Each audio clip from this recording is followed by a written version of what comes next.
तो उन्होंने ऋषभ पंत का नाम लिया। उन्होंने यहाँ तक कह दिया कि उनके लिए जान तक दे सकती है वो। लेकिन वहीं दूसरी ओर बॉलीवुड की हसीना उर्वशी, इनकी लव लाइफ किसी झूले से कम नहीं है, क्योंकि उर्वशी रौतेला की लव लाइफ में पाकिस्तानी क्रिकेटर ने एंट्री ली, जिसके बाद भारत और पाकिस्तान में सोशल मीडिया पर जंग छिड़ गई। लेकिन हैरानी की बात यह है कि उर्वशी रौतेला को क्रिकेट बहुत ज्यादा पसंद नहीं, लेकिन फिर भी साल 2018 में उनके पांड्या ब्रदर्स के साथ एक साथ संबंध बनाने की बात सामने आई। उर्वशी के भारतीय क्रिकेटर हार्दिक पांड्या और कृणाल पांड्या के साथ एक साथ डेट करने की बात सामने आई, लेकिन ये लव ट्रायंगल ज्यादा दिन तक नहीं चल पाया। हालांकि उर्वशी और हार्दिक पांड्या के बीच के चक्कर की कहानी कुछ लंबी चली थी, लेकिन उसके बाद सारा खेल खत्म हो गया और उसके बाद वो ऋषभ पंत को डेट कर रही थी। लेकिन इन दोनों की कभी भी ऑफिशियल रिलेशनशिप की बात सामने नहीं आई। अब पिछले कुछ समय से उर्वशी रौतेला और ऋषभ पंत के बीच में झगड़ा चल रहा था, तो इसी बीच उर्वशी रौतेला और पाकिस्तान के खिलाड़ी तेज गेंदबाज नसीम शाह के साथ होने की खबरों ने तूल पकड़ लिया। उर्वशी ने अपने इंस्टा स्टोरी पर नसीम शाह के साथ एक वीडियो शेयर करके सभी को हैरान कर दिया। हैरानी उस समय भी लोगों को बहुत हुई जब उर्वशी का नाम बिजनेसमैन आकाश अंबानी और सिंगर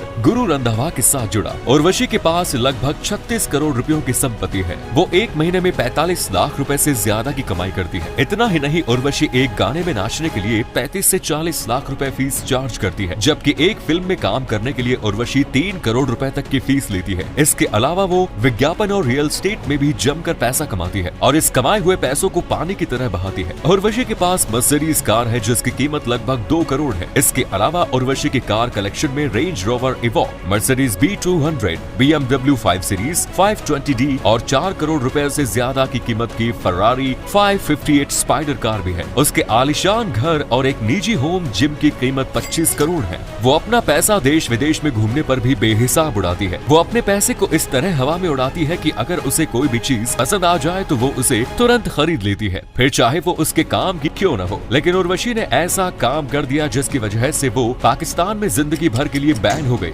अब वो कभी भी पाकिस्तान नहीं जा सकती। असल में उर्वशी रौतेला सोशल मीडिया पर अपने फैंस के लिए काफी एक्टिव रहती है और अपने फैंस के सवालों का जवाब भी देती है। इसी दौरान जब उन्होंने इंस्टाग्राम पर अपने फैंस के सवालों के जवाब देने शुरू किए, तब एक पाकिस्तानी लड़के ने उनसे पूछ लिया कि वो पाकिस्तान कब आएगी। इस सवाल का जवाब देते हुए उन्होंने कहा कि वो पाकिस्तान आधिकारिक तौर पर कभी नहीं आ पाएंगी, क्योंकि वो मिस यूनिवर्स बन चुकी है। मिस यूनिवर्स बनने पर उन्होंने एक कॉन्ट्रैक्ट साइन किया था जिसमें ये लिखा था कि वो कभी भी आधिकारिक तौर पर पाकिस्तान नहीं जा पाएंगे और अब पाकिस्तान जाना उनके कॉन्ट्रैक्ट का उल्लंघन करना है। अगर उन्होंने ये कॉन्ट्रैक्ट तोड़ा तो उन पर सख्त कार्रवाई भी की जा सकती है, जिसके लिए उन्हें सजा भी होगी। पाकिस्तान में जाकर मजे लेने का ख्याल उर्वशी को सजा दिला सकता है। वहीं दूसरी तरफ सलमान खान के ऊपर 2002 में ऐश्वर्या राय ने जब मारपीट का आरोप लगाया तो उनके रिश्ते की सच्चाई को सुन लोग दंग रह गए, जिसके बाद दोनों अलग हो गए। लेकिन दोनों के ब्रेकअप की एक नहीं बल्कि कई स्टोरी है। कहा जाता है कि सलमान ऐश्वर्या राय को दिल तोड़ प्यार करते थे और उनसे शादी करना चाहते थे, जिसके लिए वो ऐश्वर्या से कमिटमेंट चाहते थे, लेकिन ऐश्वर्या इसके लिए तैयार नहीं थी। बस इसी बात को लेकर दोनों के बीच खटास पैदा होने लगी। ऐश्वर्या राय शादी करके सेटल होने के बजाय फिल्मों में काम करना चाहती थी और इंडस्ट्री पर राज करने के सपने देख रही थी। यही वजह है कि उन्होंने सलमान खान से किसी तरह का कोई कमिटमेंट नहीं किया। कहा तो ये भी जाता है कि सलमान ने रात को ऐश्वर्या के अपार्टमेंट के बाहर जमकर हंगामा किया था और जब ऐश्वर्या ने दरवाजा नहीं खोला तो सलमान खान ने उन्हें आत्महत्या करने की धमकी तक दे दी। ऐश्वर्या ने 2002 में ब्रेकअप के बाद अपने पहले इंटरव्यू में कहा था, वो मुझे फोन करते और फालतू की बातें करते। उसने मुझ पर हमेशा शक किया कि मेरा को स्टार्स के साथ अफेयर है। कई बार ऐसा हुआ जब उसने मेरे साथ मारपीट भी की, लेकिन काम के नाम पर फिल्म इंडस्ट्री में सलमान खान के नाम का सिक्का चलता है। सलमान खान से पंगा लेने के बाद इन एक्टर और एक्ट्रेस का करियर बर्बाद ही हो गया। इनमें से कुछ तो अब दर दर की ठोकरें खाने के लिए मजबूर है। विवेक और सलमान की दुश्मनी कौन नहीं जानता। एक्ट्रेस ऐश्वर्या राय को डेट करने के दौरान विवेक ओबेरॉय ने सलमान पर बड़े बड़े आरोप लगाए, जिसके बाद विवेक हमेशा के लिए सलमान की आंखों में गड़ गए।